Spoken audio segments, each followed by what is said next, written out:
هاستل یا مهمانسرای شبیه خوابگاه با نام دو هاستل دو در شهر مسکو روسیه به شهروندان تاجیکستان و ازبکستان جای خواب نمی‌دهد. مأمور مهمانسرا گفت که ناظر منطقوی در این باره دستور شفاهی داده است.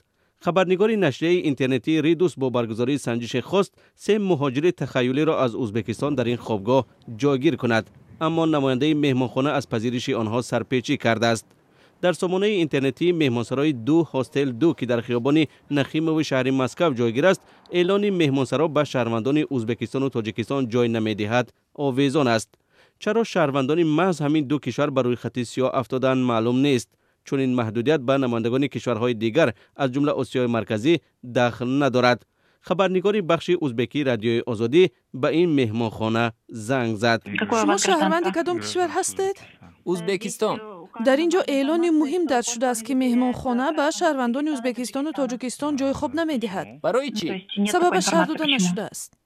رهبر مرکز مساعدت و حفظ فرهنگ مردم ازبکستان نعمتجان ممجانوف میگوید در رابطه با چنین برخورد به دادستانی شکایت میبرد.